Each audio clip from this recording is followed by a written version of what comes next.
various kind of challenges in our workspace, from how to manage things effectively in a remote situation. We have things that are all across distributed things across different time zones or across different locations, and what you want to manage is different from when you have everybody in the same workspace and you can monitor them, or you can have everybody come together with this camaraderie. But it's different when you have them spread across remotely, and you still need to manage them to actually perform as effective as they used to perform when they were in the workspace together. So managing, so it's been a problem that some people have been facing, and many people who are managing work in the workspace have been facing. Then also the delivery expectations from stakeholders, from so many other aspects of work. Like there are a lot of deliverables that are expected to be met even while working remotely. And how are we going to manage all these things and still optimize and effectively deliver on all these things? So we're going to be learning about that and more in today's webinar session. Yes, okay. So quickly, let me just run us through a little bit of guidelines. So kindly mute your microphones during the webinar section. And if you would like to ask a question or please comment, you can always do that in the chat box. And you can, if you would like to also speak, you can use the hand icon, just signify, and I'll unmute you to speak. So the webinar session is being recorded and will be shared with you. So without any further ado, today let's meet our facilitator for today. Our facilitator for today is Damilola Owaseye. Damilola Owaseye is a programs manager with bountiful experience in all things that are said above and many more. He has managed teams, he has managed delivery expectations across several workspaces. He has done so many things, and he is here to let us know how we can do this, and even more so how we can impute, how we can use the Scrum framework to actually do the things effectively. Okay, hello, Dami. Okay, I think I need to. Hi, Favor. Good evening. Good evening. Good evening, everyone. Good evening. Yep. You're very much welcome to today's session. Okay. So I think I will have to, let me stop my screen share. So I'll hand it over to you. Okay, stop my share. Video. And welcome to everyone. Blessing, you're welcome. Charles, you're very much welcome. Undubuiti, you're welcome. And there's another Charles again in the house. You're very much welcome. Every one of you, you are very much welcome to this webinar. So quickly, before while Dami is getting set up, can somebody tell me a bit? Okay, so you can see unmute your microphone now. So I would like someone to just share with me their expectations for today's webinar. Can somebody just quickly share with me what you expect in today's webinar, the expectations of today's webinar? Anyone quickly?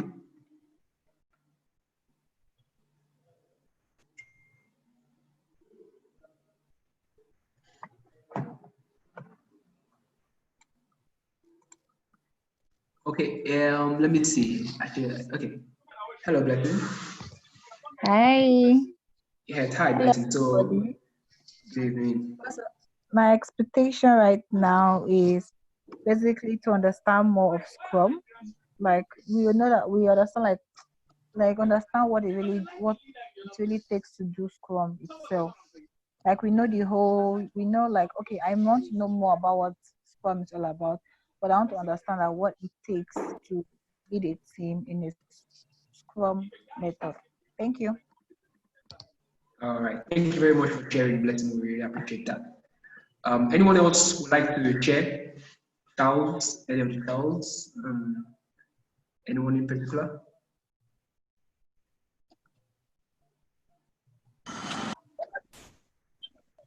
Oh, Indibuiti, hello.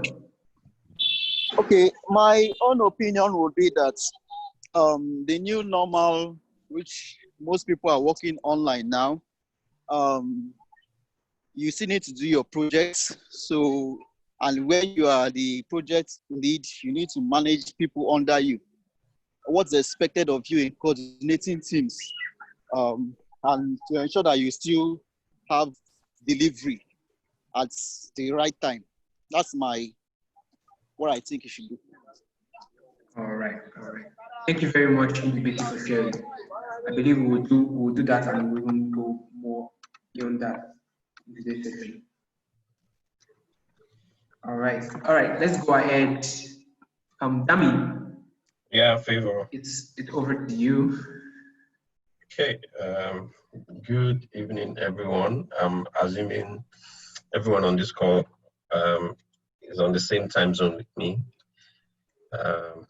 So good evening from Lagos, Nigeria, in case you are outside of Nigeria, because we've had people joining us from different continents in the past. I'm happy to be here again this evening. A lot of this is going to be interactive. It's going to also be sharing with us or reminding us or providing new perspective to some of the things that we already know, and of course, some new information. I like that some of us have set our expectations clearly. The need to continuously deliver projects in the new normal. They need to also understand the Scrum framework with respect to leading teams.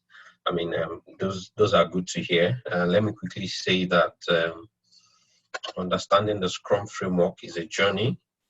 And today, within the time frame that we have, I'm just going to be touching on the essentials, like a tip of the iceberg, if you like, for us to understand. I mean, just take a glean of from the ocean of Scrum. Scrum is wide, Agile is deep, and it is continuously evolving.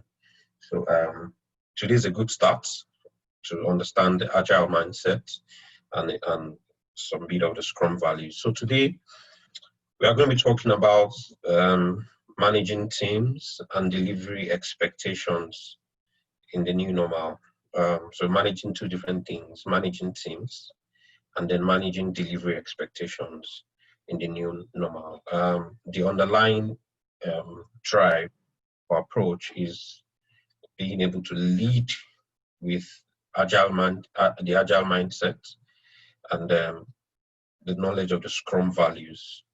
Of course, there are so many dimensions to the Agile and Scrum, but with respect to being able to lead our teams, we need to understand the Scrum values and how we can apply them, as well as a bit of the Agile mindset and how we can, cultivate those in leading. My name is Damilola Owaseye. I'm a Scrum Master. I like to say it for those who have been in my training before. Scrum or Agile is not my work. It's not just what I do. It's who I am. And what does that mean? I'm sure as we go on the journey, you would understand more. Is who I am in the sense that Scrum speaks to continuous improvement. I'm a big fan of continuous improvement.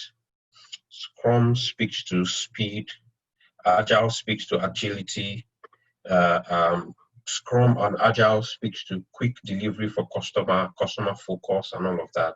At my very core, that is who I am. So it looks like a perfect marriage between myself and Agile and Scrum. So I mean, I'm sure you would get to know that. For us, with regards to what I do on a daily basis, I work for InterSwitch. I work as a Scrum Master, and I have one of the responsibilities. I like to call it the privilege of working across various teams within InterSwitch, delivering change delivering, midwifing change, managing transformation, and, leading teams to deliver on projects. And I'm saying all of this because, of course, maybe some people have not had I've not been in the same session or in a training session with me and be wondering who is speaking with us. I just wanted to put that out there. Yeah, so I love Scrum. I'm agile at art, and I have the added responsibility of leading teams. So I think to some extent, I'm in the right position to engage with you around this topic. We are going to start. I'll go right into it. Don't forget, we're talking about managing teams and managing our delivery expectations in the new normal, leading with the agile mindset and Scrum values.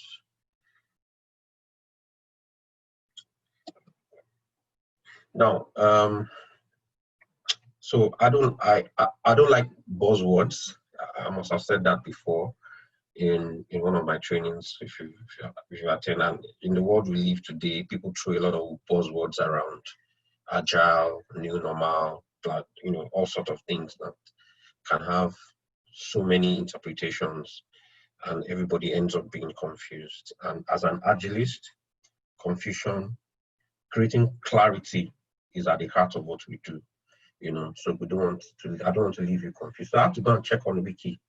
What exactly is this new normal? Because for some people, new normal means wearing a face mask. For some people, new normal means working from home. For some people, new normal means transiting their business online as the markets no longer open every day. All sorts of interpretation. But really, what is new normal? According to Wikis, it says a new normal is a state to which an economy, society, or any other thing settles following a crisis, when this differs from the situation that prevailed prior to the start of the crisis. Sure, we understand what that means. It's just saying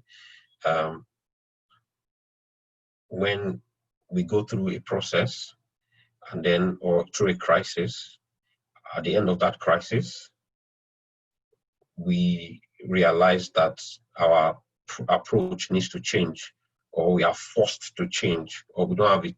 We are forced to adapt to a new way of doing things. So that essentially is the way I can simplify the word new normal according to the Wiki dictionary here, Wiki definition rather here. Now, what does that mean? If you understand this definition from Wiki, it forces us to ask the question: is there really anything new about the new normal? At every stage of our lives, in our work life, on our day-to-day engagements with teams or with customers, with clients, in the family, in the home, crises can happen or situations can occur that most usually would lead to, a form of adaptation. So that question, is there really anything new about the new normal, is something that we all need to critically think about, especially from the perspective of the fact that as humans, it is expected that we evolve if we are going to survive, right? So I just wanted to drop that for us to hold on to. Now, what does it, from the definition of new normal, what do we know? What do we expect to happen? A new normal would usually bring enforced change or changes, which would usually be characterized by a few things. Something we call VUCA. What's VUCA? Volatility, uncertainty, complexity, ambiguity. And you can get all of those in the plural form. All sorts of volatility, all sorts of uncertainties, complexities, ambiguities. Now everybody's learning how to survive with a mask on if you have to go out for a certain number of hours. We're not used to that. Now, usually change or a new normal will bring about some of these things. And what exactly is volatility? A change that is rapid and unpredictable in its nature and its extent. Think about the economic meltdown that has happened in the past. Think about COVID that is happening now. Think about anything that can be rapid and unpredictable. Rapid is, it happens so quickly. Unpredictable, you don't even know when, we don't know when COVID is going to end, you know. We don't know, we at a point in time we didn't know the how the infection spreads, you know. So that's volatility. We don't just know enough about it. And it keeps moving so fast. So rapidity and unpredictability in its nature and extent describes volatility. And you can tie back, and there's some projects or some teams that you work in that can be volatile in nature. You know, people can lose their temper, people performances can drop over something as, you know, is significant in quotes now, as it could be over anything. So you can experience volatility within, you know, your team when changes occur. Uncertainty is simple. You know, the present is unclear, the future is uncertain. That's what uncertainty, that's what change brings. That's what the new normal brings. A lot of uncertainty. We don't know when we are going to be able to go back to our normal lifestyle. Complexity. Many different interconnected factors come into play with the potential to cause chaos and confusion. If you have managed a project, or if you are driving a team of people with so many different backgrounds and so many different, so different personalities, for instance, you realize that simple things can become complex, especially if we don't share the same views, if we don't share, and we cannot pretend as human beings to be robots. We are humans, we are emotional, we have feelings, we have expectations, you know, within a team or within a project or within, you know, even the process in the day-to-day, the business, the projects or the products that we have to deliver on. Complexities can happen, especially when changes happen. And then there can be ambiguity, lack of clarity, or awareness about situations. Imagine what the government of the world felt when COVID came. There were no information. There were not enough information, shall I say. There wasn't enough awareness. At some point, people were saying government should create enough awareness for people. And the truth is, if you don't know, you know, if you don't have clarity yourself, you cannot provide awareness. Now, why have we highlighted all of this VUCA, these points? These are our realities today in the new normal. These are our realities today. Now, if you work in Lagos, for instance, and you stay on the mainland, and you have to work on the island. Now, Third Mainland Bridge is going through some reconstruction and all of that. There's a lot of uncertainty. I don't know if I should leave my house 1 hour or 2 hours earlier than I would normally have done, you know, until I experience it. And it can even change the experience can even change from week to week or from month to month, you know. So these are underlying factors that cannot go away within a change. At least you will experience one or two of it in a change, in a new normal. Now, we've all heard the phrase change is constant. The only constant thing is change and all of that. If that is true, the truth is that we have all come to accept that changes can happen. And if changes happen, it can either, you know, it will most likely lead to a new normal, except that the new normal will not be such a buzzword at the time, because it might be personal, it might be something you're experiencing personally or experiencing as a small team, small delivery team, or experiencing as a project manager on your project. So we need to come to understand that when changes happen, these are some of the things that we'll see, and changes will always happen.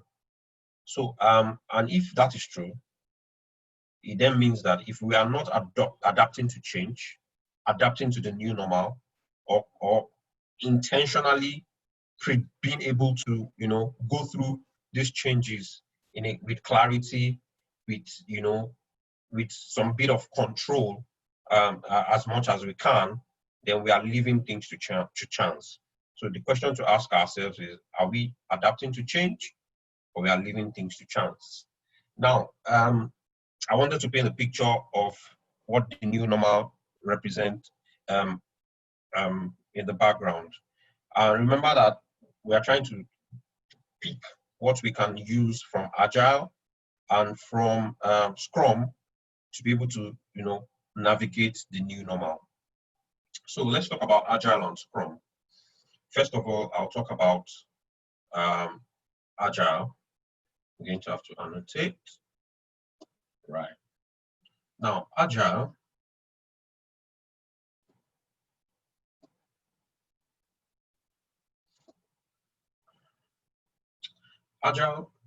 is a delivery methodology. Now, it's a project delivery methodology, but our focus here is not on project. It's around teams and then around delivery. So I've called it a delivery methodology that is characterized by the division of tasks into short pieces of work and frequent reassessment, then adaptation of plans. Now, I don't want to go so much into the definition of Agile, but there are some key words to note here. I break my, targets, my big target into small phases, small controllable phases. And then within each of those small phases, I'm able to frequently reassess. I don't just go on blindly or assuming that things will fall in place, right? I don't just believe that, I made a plan yesterday. It looked watertight and nothing can shift my plan. That is not an agile mindset. I don't believe that. I don't want to go ahead thinking, I was very sure yesterday that everything was going to be fine. I'm still sure today that everything is going to be fine. No, sir. No, ma. That is not the agile mindset.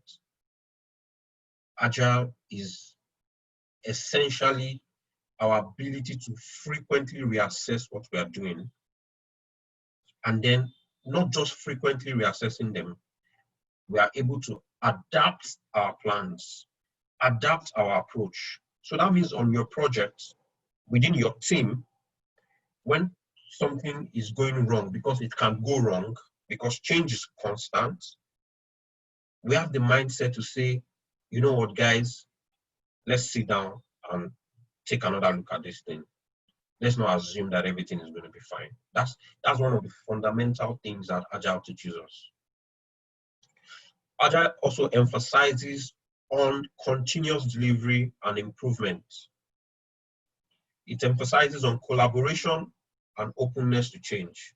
Look, you cannot frequently reassess with respect to a team if you are not open to collaboration. It cannot work. So you are the team lead, for instance. Now that we have to work from home or work from different locations, performance has suddenly dropped. And then in your almightiness as a team lead, who is responsible for driving performance, you come up with new set of rules that everybody must obey to drive performance up. You are not agile at heart. Without consulting your team members, you just draft new set of rules. It means that you are not agile at heart. You are not actually looking for improvement. So collaboration is fundamental in agility. Openness to change. Let me explain openness to change this way. We can make a plan at 5 p.m. to say, this is the direction we are headed as a team. And at 5:30 p.m., new information or new facts become open to us. We will not say, because why is this thing just coming 30 minutes after we made the last decision? We are not going to accept it. Or why didn't you speak up when we had the meeting to discuss it? We are not going to listen to you. I don't want to hear any bits of it. That's not being agile. Openness to change is at the heart of agility. Because again, whether you are open to change or not open to change, change is what? Constant. It must happen. You can fight it, you can delay it, you can hold it off, but I mean, it will eventually happen. Of course, what we also need to know is that Agile comprises a list of values and principles. We are going to draw out a bit of out of some of the Agile principles as we go deeper into this. Now, that's Agile. So Agile itself is a delivery methodology. Just like, there are many methodologies out there. Now, Scrum is a framework. So Agile is a bit, it is a methodology, yes, but within Agile, a lot of frameworks exist that can help you to be agile. And let me explain it this way. Take agility as your ability to move quickly, for instance, or take agility as your journey to fitness, right? Now, if you want to get fit, there are several ways to attain fitness. You could jog every morning and evening. You might go to the gym. You might, ride a bicycle for certain kilometers every day. You might try yoga. You can try dieting. Now, take agility as trying to get fit, your fitness journey, and Scrum as one of the many ways to attain that fitness. So Scrum itself is a framework within which people can address complex adaptive problems. There are some words there that I need to explain. Complex, we all understand what complex means. Adaptive means that if we don't respond positively or in the right manner to these problems, to these complex problems, then we might never get to our destination as a team. So these are the problems that force us to adapt, to change our ways or to reconsider.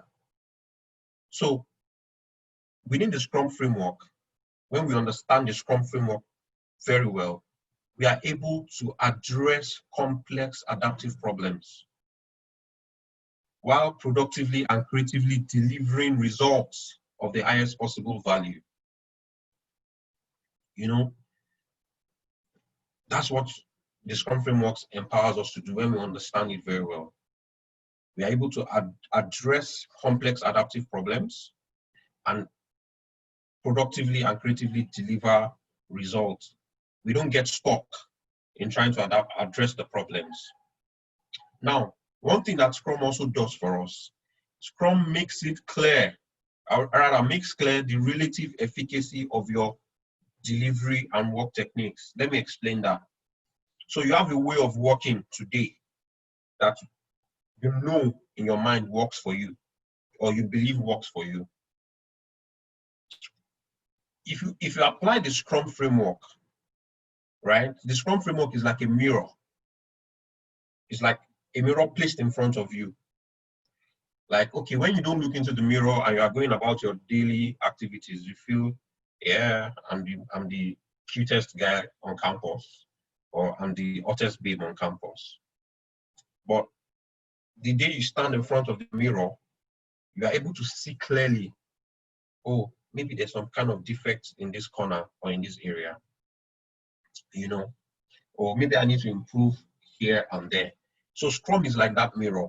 It makes things very clear around your delivery approach, your work techniques, so that you can continuously improve the product you are trying to build, the project you are trying to deliver, the team you are leading, and of course, your work environment. So Scrum is that powerful. If applied correctly, it's like a mirror. It shows, it creates transparency. It opens things up, and everybody is, in a way that people cannot argue against the results. And then we are forced to evolve, adapt and evolve. And then fundamentally, Scrum is founded on empirical process control theory, or empiricism. Let me explain that. And this is at the very heart of Scrum, this empirical process control theory. In very layman terms, what it means is I act or I take decisions based on the facts that I know today, based on the truth or the experiences that I've had over time. I adapt my plans based on that truth or on those facts. So the process control theory concept is, I don't just keep on running the way I've always, run, the way I've always done. I don't continue running that way. I check. I stop to check what I'm doing, to say, okay, where am I in relation to how things should be? What is the Scrum framework showing me? Let me quickly say here, some of the oldest or the older companies in Nigeria, founded by maybe, people that suddenly became, now I don't want to sound negative, so let me look for a better way to put it. One of the reasons why many organizations, let me not just say Nigeria, I think it's a worldwide problem, never evolve is because they don't understand process control, empirical process control, not just process control. We try, or the people attempt to lead based on the method that has always worked, or that I read in the book, or I have an MBA, an executive MBA, I understand business administration, I know it by the books, I understand technology, I understand HR, whatever it is. Or they try to run it with just their gut feeling. This is the way it has been. This is the way it will continue to be. That kind of mindset. And those businesses fail because you are not adapting to your reality. So Scrum teaches us to understand the empirical process control approach, or empiricism, and how we can adapt and adopt that to our team management, to our daily management of our lives, of our families, of our businesses, of our teams, of our projects. Now, just to put things in perspective, if you look at this is like trying to simplify the continuous improvement process, right? We learn to plan and then do what we have planned, the work we have planned, or perform the work we have planned, and then we check. Now, a lot of people check, but Scrum teaches us how to check. Scrum teaches us the best practice in terms of checking and monitoring. That's one of the things that Scrum does for us. Within Scrum, the Scrum process, there are lots of checks that have been built into the Scrum framework through several events and activities and the roles and responsibilities of the actors in Scrum. Now, on the basis of what we check, on the basis of the truth that we know, or the facts that have come out of our check, we act. And that acting is the same or synonymous to improving. So this is like a very simplified, in fact, a very simple way of presenting the concept of Scrum. Like I said at the start, this is just like a tip of the iceberg. There's so much more to Scrum than what we can cover in this room. Now, I've set this foundation of Agile and Scrum and what they represent at a very high level. Now, how do we, remember I said that Agile consists of values and principles. How can we take advantage of the Agile principles? So there are 12 Agile principles, but I've extracted 6 that I feel will be useful for us in leading our teams and ensuring continuous delivery. So, and it is important to know that these principles will remain principles or will remain on paper and not make any impact on our teams if we don't transform, our minds through the understanding of these principles. So that's why I titled this Cultivating the Agile Mindset. So it's not enough to know the 12 principles of Agile or to know Scrum or to know any other, framework within the Agile methodology. It's more important to be able to live these principles in such a way that we continuously evolve through the mindset. Let me quickly say something. One of the most profound things I've heard in my life is somebody trying to dimension the problems of, our country and how difficult, why it is difficult, why I think it is difficult for us to, quickly evolve and come out of it. He said the problem with Nigeria is not knowledge, it's not lack of manpower, it's not lack of knowledge, it's not lack of resources. The problem and why he thinks it will be difficult for us to quickly get to where we ought to be as a nation is because the problem is a mindset problem. And one of the most difficult things to change in life is another person's mindset. I don't know if you agree with me, but I mean, since I've heard that, since at the time I heard that, it has continuously struck me as something that I believe is true. So cultivating the Agile mindset is beyond understanding the principles. I'm saying it again. It's beyond being able to practice Agile for one day or for 1 week or for 1 month. No, it's a transformation. It's an internal transformation. It's a strong belief that is based on, that affects our values, our value system, our thinking. So if we are going to be able to help our teams to move forward through the chaos, through the confusion that change brings, ourselves as leaders or as team members or as project coordinators or project managers need to first of all have the right mindset, the Agile mindset. There are 12, but I've identified 6. The first one is the customer thinking, customer focus.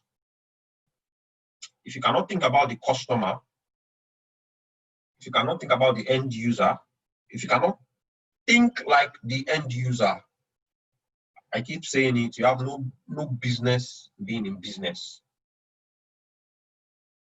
End of story. So the Agile mindset teaches us to focus on the customer.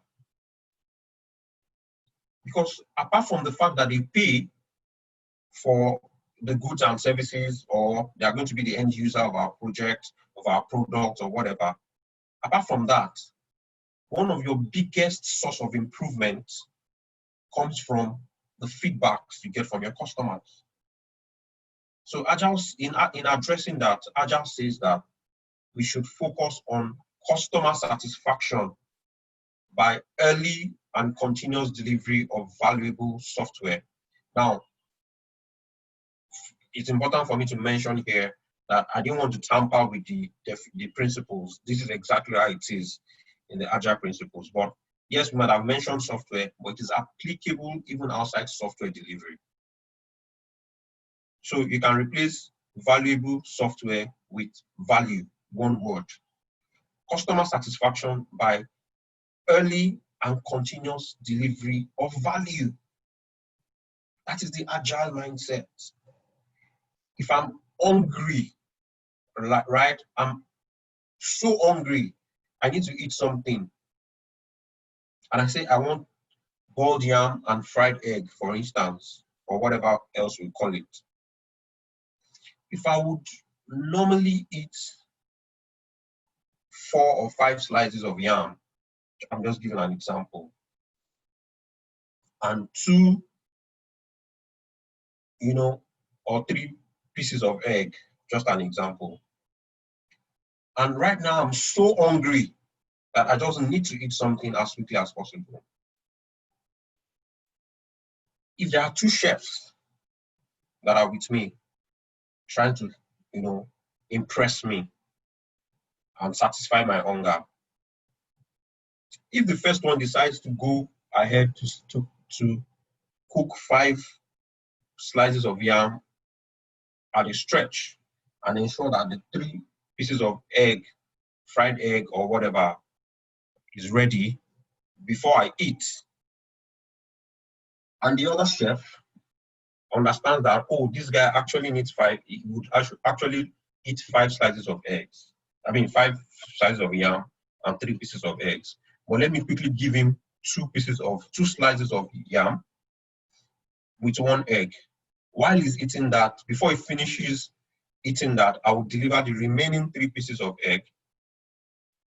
3 pieces of yam and 2 eggs. You understand what I mean? Who do you think would have delivered value to me early? See, the guy that wants to go 5 full blast first, he might be the best chef in the world. But because I'm absolutely hungry right now, I need to taste something, I need to drink something, I need to eat something, I will jump at the guy that gives me the 2 slices first with the 1 slice of egg. And he might not be the best cook, but while I'm eating those two slices of egg of yam, I will give him invaluable feedback that the best chef who is still battling to give me 5 slices of egg will not get. So you see the power behind early and continuous delivery of value. That's what Agile is saying. I'm just trying to simplify it for us. Then Agile talks about another principle, another mindset. That these are the principles of Agile, but I'm approaching them from a mindset perspective. We must be open to welcoming change, changing requirements, even late in development. You don't want to say, oh, and this guy only told me he wanted yam and egg, or he didn't tell me he wanted something else mixed with the egg. But you should have told me before now, before I started making your egg. The same way as a team, we cannot say our customers did not tell us early. Therefore, we are not going to give them what they're asking that represents value for them. We can't say that. So we need to imbibe this as team leaders, as team members, and spread this message to our team members. Agile says that is the mindset to have. Welcome changing requirements, being open to change, being open-minded.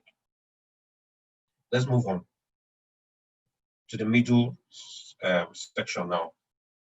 Another mindset you should have is close daily cooperation between business teams and development teams. You can replace development teams with, any other team doing some bit of the work, also any other team that would depend on a day-to-day basis to satisfy our customer, to deliver results to our customer. We cannot work in silos. That is not the Agile way. There has to be collaboration, cooperation on a daily basis. It's not, and cooperation on a daily basis doesn't necessarily mean long meetings every day, no. It just means that we have a goal to achieve at the end of the month. On a daily basis, we are checking in with ourselves. How are we doing with respect to the goal? Is there any impediment? Is there any challenge? Is there anything I can help you remove? Is there, can you help me remove this problem so that I can keep my focus on the goal? Or do you have an idea around this work we are doing as a team? You know, somebody also said something in a conference I attended once. He said the guy runs his own organization. He's in Nigeria. I can't remember his name.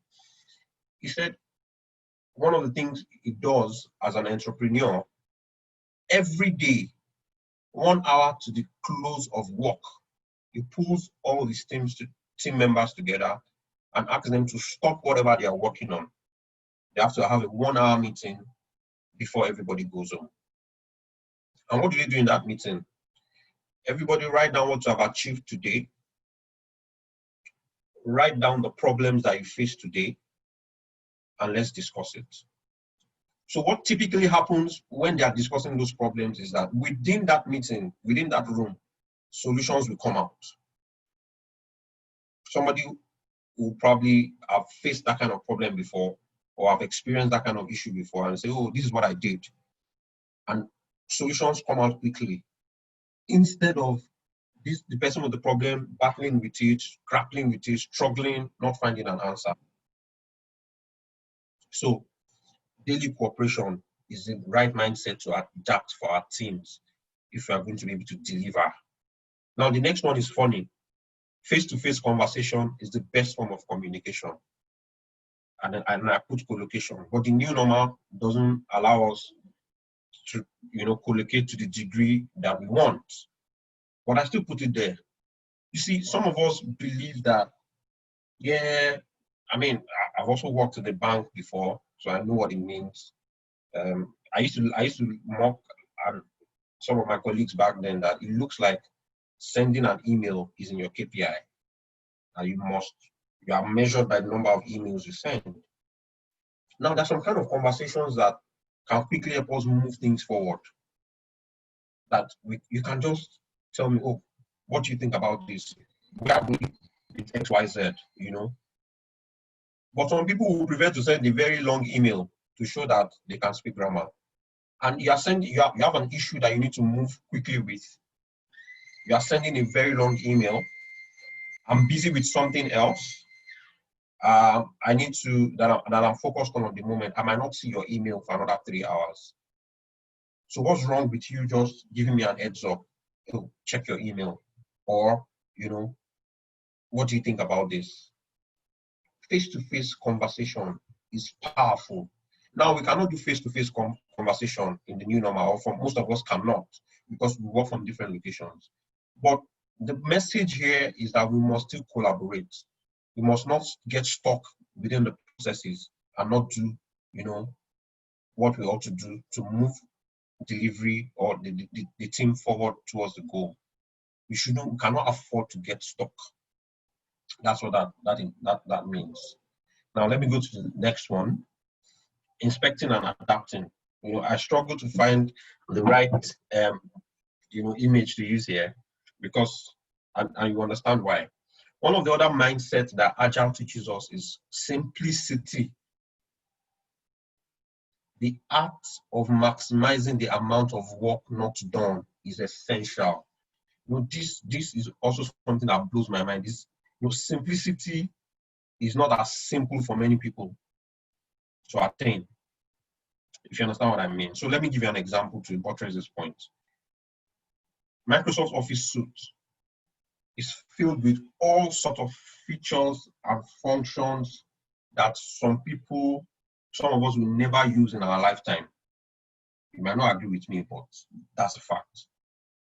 There's so many functions in Excel, Microsoft Excel, that many of us will never use for our lifetime. Now, imagine that Microsoft is just building those tools, right? And then because they have all these fanciful ideas, or as a team, we have these fanciful ideas, we want to delight our customers and blah, blah, blah, blah. So some of these things are must-haves, some of them are nice to have, some of them are just because someone will not even notice if they are there or not. And then we refuse to deliver value to the customer because we are trying to, delight our customer or impress our customer. Something that if you take a quick survey of the people using the product or using your service, a lot of them, maybe 70, 80, 90% of them don't even look in the direction of these things that you are killing yourself over. And then you devote a lot of time trying to push it up, trying to make it look good and all of that. And you lose time. Now, the agile mindset teaches us that, look, simplicity is fundamental to delivering quick value. Keep it simple. The act of maximizing the amount of work not done is essential. If there's something that does not count as work today, let's shift our focus to something that counts as value or as work, or rather as value to our customer in the immediate. If you have extra time, you can come back to the, let me call them non-essentials. So understanding that is very key. Then the next point, mindset that we need to consider is regularly the team reflects on how to become more effective and adjust accordingly. You see this one, it ties back to the example I gave earlier.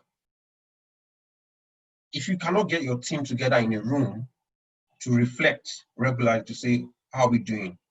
And you cannot create an environment where it is easy for them to, bring out the facts, bring out the truth, then you are killing that team. That's the truth. They will hold back. They will shut up. Things will go wrong. And, they're afraid to speak up because if we speak, we don't know what is going to happen. You cannot manage a team like that without having regular checks, getting regular feedbacks, and creating the environment. And then I try to think about it. What are people really, what are leaders scared of? If your intention is to grow, is to deliver, is to improve the team that you lead, or to serve your customers better, you cannot be afraid or prevent your team from being expressive within, of course, certain degrees of normalcy. You understand what I mean? Regular feedback. Unless you think that you have all the answers, then you need to sit down with your team to have, this regular reflection. And Scrum teaches us the best way to go about this. And it's a very powerful tool, this regular feedback. One of the events in Scrum called the retrospective teaches, is more like an introspection, really. The team, within itself, without any external influence, sits down within itself and, self-reflect. How exactly did we do?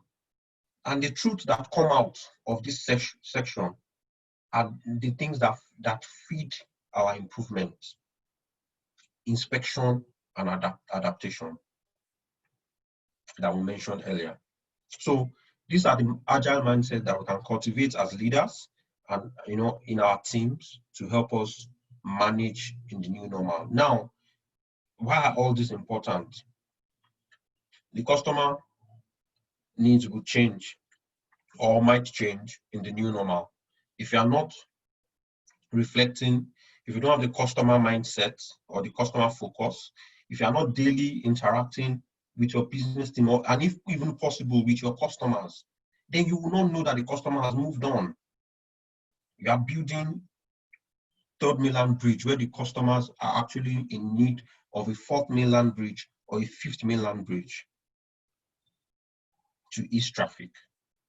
You are shutting down third mainland bridge when the major road that needs to take the other alternative route itself is under repairs.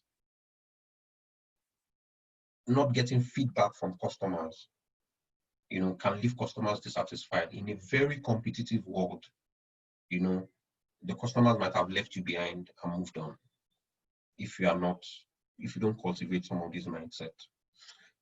Now, that's some of the things you can pick from Agile. What can we pick from Scrum? Scrum itself, I mentioned earlier, is made up of values, systems, and all sorts of things.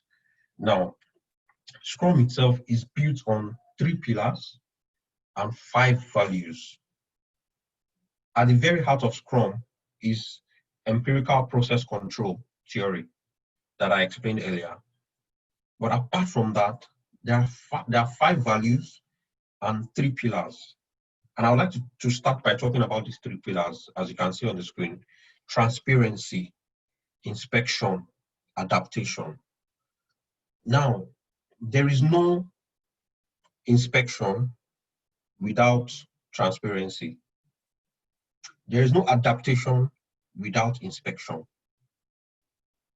Now, what does that mean? It means that everybody, one of the values we need to pass on to our teams, if we're going to survive a change or the new normal that we are in, is to create an environment of transparency, openness. What does that mean? When people come to the team meeting, for instance, or as they go about their daily work, we cannot, say, oh, don't speak up the truth. Don't let that fact come out. If the fact does not come out, you are sweeping the things that can potentially change the course of action or the course of, the delivery for that team. You are sweeping them under the carpet. You are putting a cloud over them. You will never see what is going wrong if there's no transparency. So I said there's no inspection without transparency. You see, what transparency does to you is like a smack on your face, like something hits you, like, whoa, so this is really happening on my team. Or so my customer is actually going through all of this experience and I did not know. That forces you to inspect, to dig deep, to ask questions, to try to get to the root cause of things. And then more truth comes out, more reality comes out, and then you can adapt based on the truth that you know. If you are not transparent enough, you will not inspect properly. And if you don't inspect properly, you will adapt wrongly. And that can leave the team in a very bad state. And that can leave the customer very, very dissatisfied. Now let's quickly talk about the values. Because the transparency, inspection, and adaptation are the very foundation of what we are talking about. But the values itself are built on top of this foundation of transparency, inspection, and adaptation. The first value I want to talk about is courage. One of the things I hate to be in, but one of the things decent leaders hate is to have team members. I don't know if I've ever heard this phrase. We employ good people or good how do you say it now, good talents to come and solve problems.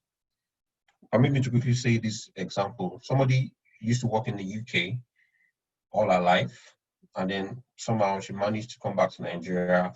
She picked a job in one of the leading government agencies in Abuja and within the tech space. And she didn't like the way things were going. And she tried to change a few things within her space, but she got pushbacks and all of that. After like a few months, she turned in her resignation. And then the MD called her, "Why are you resigning?" She said, things are not working. I've been trying to speak up. Nobody is listening to me, blah, blah, blah, blah. And the MD said to her, "Well, that's why we employed you. To come and change things. Why are you throwing in the towel?" Now, if you've not given that person or the members of your team the courage to take on tough tasks and the courage to do the right thing, if you've not, created this shared value of courage in your team members, they cannot be confident to take on tough tasks. I said to somebody yesterday, the person was trying to get a time for us to have a conversation today, and she said, "Give me a time." I said, "I'm sorry, I can't give you a time because I don't even know what my day is going to look like. I don't know what my day looks like on a regular, every day anymore." And it sounded a bit arrogant, like, what's this guy saying? But it's the truth. Because the new normal dictates that you can no longer predict the problems. That's the truth. So if I've not been empowered within my organization, I don't have the courage to take on tough task or the courage to do the right thing based on shared values or shared goals that we have as a team, then I'll be looking for my boss every time there's a problem, and that will wear you out as a leader. So give your team members courage. Don't shut them down. Don't silence them methodically or otherwise. Focus. Everyone must focus on the immediate and long-term goals of the team. And that is in your hand as a leader. Now, use the word leader, loosely or generically. Because some people, when we talk about leader, they think about other people, but in real sense, you are a leader. At least you lead yourself. Self-leadership. So if you cannot create a clear vision and clear understanding of the goals and the destination that we are headed as a leader, you cannot get people to focus.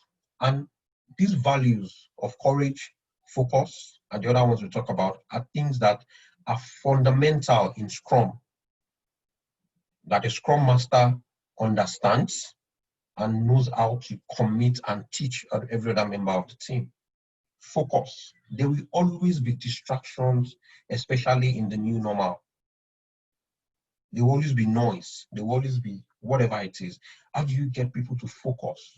An understanding of Scrum, can assist you. Commitment. See, the way I'll explain this is simple. Like I mentioned it earlier, the only sustainable change, or the only way to sustain change is if it is intrinsic, if it comes from inside the person. If you come and you blab and you shout, and you try to bully everybody into commitment, you're just wasting your time. You know what? They will pretend to work while you are there. They will pretend to deliver to you while you are there, or while your emissaries are there. When you turn your back, it's just simple. Oh, the idiot is gone. They go back to what they believe in. So you need to be able to understand your team and get them to commit to the goals. And one of the things that Scrum teaches is how to drive this commitment, or how to ensure this commitment from each of your team members. Respect. Team members respect each other as capable, independent people. See, one of the worst places to be as a professional or as in life is to be in a place where everybody is showing you that you don't actually belong here, whether tactically, tacitly, or directly. We don't believe you. Who are you? You only got here because you know the boss. No respect. No respect of people's opinions, no respect of people's personalities, people's values. That in managing a team, we are not going to be able to achieve our aim if respect component is missing. So we must understand that everybody in the team has some kind of capability. They are also independent people, and that respect for their independence and understanding of their independence will help us galvanize everybody together, or rally them around the targets that we have. The last values that I'll talk about is openness. I don't need to say so much about this. Again, it ties back to transparency. If we are not transparent enough, we will inspect poorly. If we inspect poorly, we will definitely adapt wrongly. That is one of the reasons why businesses fail, while teams fail. Somebody is doing an analysis, or a SWOT analysis, or a business proposal, or whatever, because in the past he has tried to speak the truth. Look, this is the way things are. These are the facts and the figures. And the boss has said, I don't want to hear it. I don't want to hear any of it. And the guy knows, look, I don't want this guy to shout at me again. Let me just give him what he wants. He's not completely transparent. And then he gives the boss what the boss wants to hear, and the boss runs with that, invests millions of dollars in the wrong direction. The business fails. So, you see, all of this courage, focus, commitment, respect, and openness that we talk about within the Scrum framework are not things that you can just pick up and instill in people. The Scrum framework teaches you, first of all, to imbibe and live these values, and then be able to teach it to others. In fact, the Scrum Master is the guy that has a responsibility to the team, to the product owners, and even to the management of the organization. He has that three-pronged responsibility. He can coach the management with respect to, look, sir, the way we are going, these are the potential risks and all that. Scrum teaches you all of that. How do you interact? How do you provide value to management? To ensure that we can continue to evolve and adapt as an organization and as a team. Now, the last thing I want to say, like I said earlier, Scrum is wide, is deep, is complex. It's not complex, yeah, not complex, yes, but it addresses complex problems. And it's not something that we're going to be able to deal with completely in this room. But some of the takeaways I want to leave us with are this. First of all, change is constant. I know you have heard that before, but I know you understand it in a different dynamics now. So the question of the new normal, is it actually, is there anything new about the new normal? It's something that needs to be, if change is constant, is there anything new about the new normal? Humans will continue to evolve and adapt or disappear. Teams must continue to evolve and adapt or disappear. So as a team, as an individual, as a delivery manager, are you adapting to change or leaving things to chance? So that you are changing or you are leaving things to chance. And you know what? There's no, like I say, there's no stagnation really. It's either you are progressing or you are retrogressing. And that's just a cliche. It's just something that people say out there. So, and how exactly do you learn to adapt to change? The Agile framework, the Agile methodology, and especially the Scrum framework teaches you how to help your team and your organization and the delivery team and your organization's leadership adapt to change.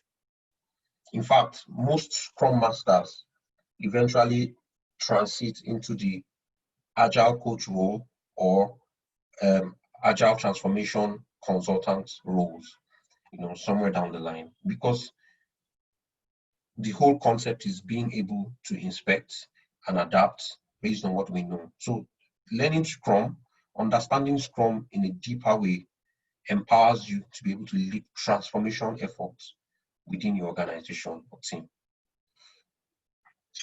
The third thing is cultivating the Agile mindset helps you navigate changes. I said it that there are 12 principles of Agile, but taking those things and chewing them and digesting them and understanding what they really mean, they are very powerful tools that can help you navigate changes. And if change is constant, then it is only fair to know how to navigate changes. Agile, Scrum are the tools, or one of the tools that can help you go through that process. The last thing I'll say is that a top-down shared value system will help the team focus on continuous delivery during changes. Top-down is the key word. You cannot, see, my definition of leadership or a leader is the guy that is able to take people from where they are to where they should be. The guy or the lady that can take people that takes people from where they are to where they should be. Now, if you don't know the road yourself, if you've not walked the path yourself, you cannot take people anywhere. Sorry. How do you distinguish yourself? Empowering you, understanding these things that we have spoken about in a deeper way. Understanding the power of focus, the power of commitment, the power of openness, the power of respect, the power of the customer focus and every other thing that we have talked about. And then your people being able to see it in you, seeing you living it. So that when you're having that conversation with them, or when you're trying to lead the change and the transformation that your organization needs or your team needs, people will know, you yourself will sound convinced that you know what you are saying, and then people will be able to point to the result in you to say, yes, it works. If it works for him, then it can work for me as a team. And that would be the last point I'll be making. I'm open to questions. I don't know how many more minutes we have to take a few questions. Favor. Thank you very much, Dami, for that very, very, very interesting session it was. I learned a whole lot from the session.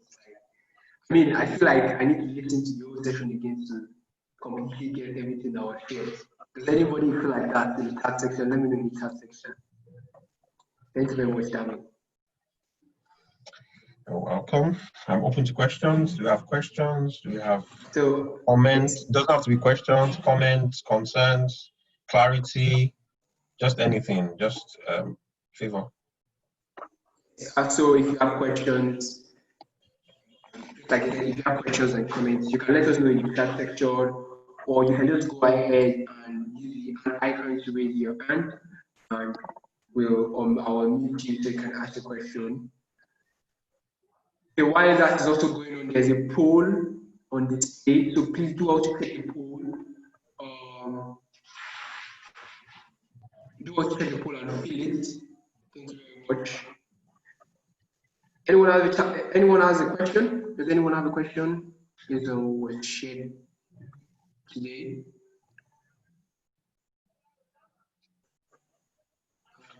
Let me. Well, hello. Hello, Albert.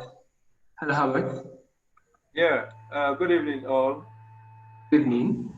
Yeah, mine is not a question per se, but just to commend Damilola for the well delivered session. He reinforced my learning, and I'm happy that the perspective with which he approached it, it's quite, do I say, localized to us. So great job, Dami, and I'm sure members of my fellow participants learned something new. Thank you very much, Dami. Thank you so much. Thank you very much.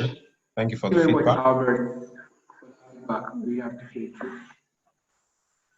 Yes. So, if you still have any questions or comments, you can always in the chat section and ask it. You can just unmute your mic and ask.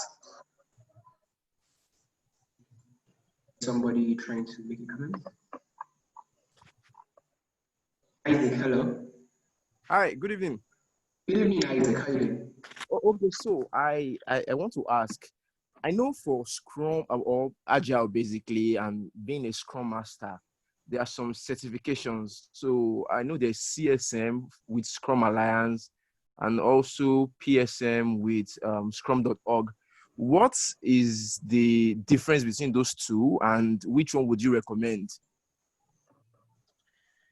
Okay, interesting question.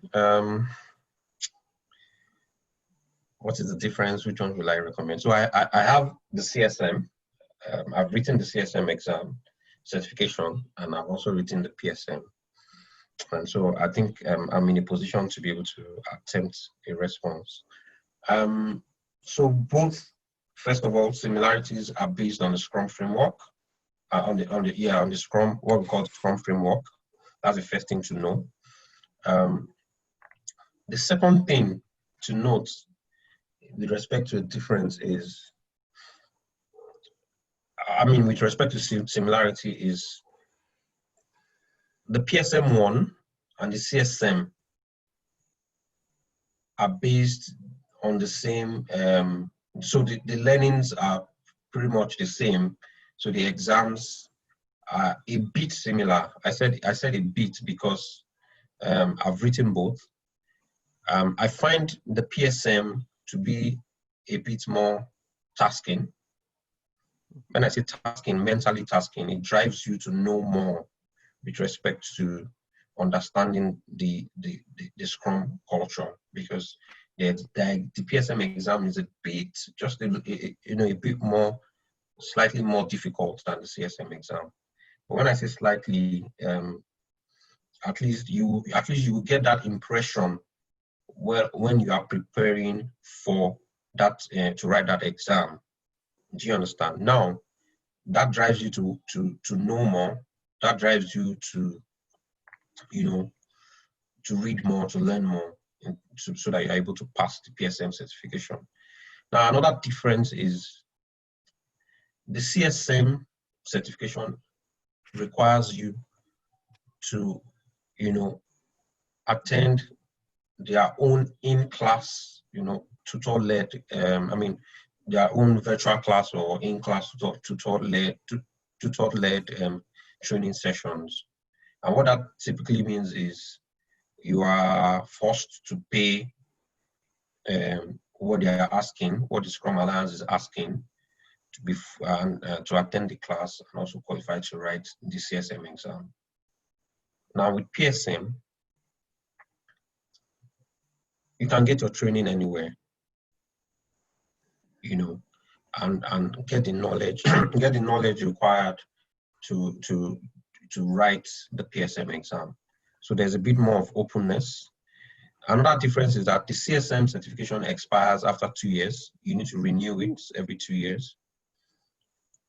Okay. The PSM certification, you have it for life. So I'm being someone that has written both exams. Like I said, they're based on the same content. Just the PSM exam is a bit more tasking, forces you to know more. It makes you strong, like, in the Scrum method, Scrum framework. Then the PSM certification is obviously cheaper if you look at it with respect to the fact that you are not forced to attend a class to earn the PSM 1. When you are going to PSM, when you go in for PSM 2, of course, you have to attend the class. That's compulsory. So, we have recognized this advantage that the PSM has, and that is why, if you look at your screen, there's some plans in the pipelines to make this PSM certification easily achievable for Nigerians, and for us, for people who are aspiring to have it without having to spend so much to earn it. So Treford has created that platform for us. If you want to write the PSM 1, please take advantage of it. I'm sure that's the best price we find anywhere in the world, and it's something that you really enjoy in terms of understanding the learnings of the Scrum framework itself. So that's about what I can say for now with respect to comparing CSM. So you can't write CSM without taking a class that will cost you maybe $400 or $500 thereabout. I can't remember the exact figure. Sorry, if I may add, Dami, just lend a voice to what you have said. PSM, I think PSM is like industry most valued. So don't. I would not like the fact that you are maybe treading softly on it. PSM is very. You understand that I wouldn't also want to speak. Yeah. But No. go on. Yes. So it's something that when you go through and achieve it, deep down in your head, it's like you've gone to Harvard as far as Scrum mastery is concerned. Okay, and it's where it prepares you, the mental mindset, the mental set. You are mentally ready to call yourself a Scrum master. It prepares you, really. It toughens you. Then you are forced to know. Then also, the CSM is not cheap. Dami, it's quite expensive. You and I think we have gone through that part. Yeah. Okay. So it's not cheap. Also, that costs a lot. It's almost $1,000. you know. So, but this one it's a lot affordable and very, very, very. Do I say? How do I put it now? It really makes you ready that you want to answer a Scrum Master. It gives you that confidence, Yeah. mentally and otherwise. You can sit anywhere in the world and challenge people. Mm, Thank mm. Yeah. Thanks. I think this answers it. Thanks. Thank you. You're welcome. Thank you very much, Albert, for that awesome contribution. Thank you very much, Tammy, for the answer. Isaac, thanks for that question. Does anyone here still have any question or clarification that would like to be made? Okay, I don't. So yes, we'll be having, just like Dami had said earlier, we'll be having a Scrum Masters bootcamp. It prepares you for the PSM1 certification. That is the Professional Scrum Master certification. And it prepares you for that certification. And yes, the bootcamp goes, the fee for the bootcamp is 30,000 naira. But if you register before the early bird closes, register and pay before your debit closes, you get to pay 25,000 naira. There are options that are available for part payment if you have any issues with coming up the cash as early as possible. So please do all to take, like maximize this opportunity. Like you've heard, PSM certification, like going through a PSM certification is the industry standard for being a Scrum Master. Yes, there's also CSM, and it's part of being a grade from what Albert said, it prepares you mentally to call yourself a Scrum Master. And that is what it's also. So maximize this opportunity to be part of this bootcamp. You can register via www.trefford.org. And if you know people within your network that will be interested in something like this, please go to reach out to them. Those request them. I will be sharing, in the feedback mail where I'll be sharing a link of this session, this webinar recording with you. I will share with you some of our marketing material so you can as well share with people within your network that you believe that will benefit from this kind of this bootcamp. So I really appreciate everyone for coming in and joining us today. Yes, you can also download the brochure online. Let me give you a sneak peek into what the brochure looks like. Where's the brochure? Okay, I'm coming. Like just a sneak peek into what you will be, what you will learn at the bootcamp. Sorry, my screen is a little bit developed now. Okay. All right. Yeah, this is it. Yeah, so this is like a sneak peek of what you're going to be having an understanding agile framework, introduction to agile fundamentals, like, and a whole lot more. Like the things that were touched on the peripheral in this webinar, we will go so in depth into them, like, and we'll be doing that for hours, you know, just like you rightly said, preparing you mentally to call yourself a Scrum Master. All right, thank you very much, everyone, for coming to today's webinar. Really appreciate everyone. Kindly fill the poll that has been on for like, yeah, please do fill that poll. Thank you very much. Let me hit that poll now. Yes, and it was nice having everyone here. Thank you very much. Thank you very much, everyone, for coming. It was great having you, and you can always look out for some of Trefford's events next. You can follow us on our social media account at trefford.org, at Trefford Group on several social media. That's on at Trefford Group on Twitter, on Instagram. Then you can always follow us Trefford on LinkedIn. It's nice having everyone here. Thank you very much, Zion, Charles, Naimika, Mobs. Hello, Mobs. How you doing? Isaac, Chukunons. So yeah, thank you very much, Albert. Thank you very much, Moses and Dami. Dami, do you have any closing remarks before we end today's session? Yeah, just to say again, to reinforce that, I know for a lot of us in Nigeria, Scrum is probably not um, yet fully grounded in the organizations that we work in. But like I mentioned, the Scrum Master is a transformation agent.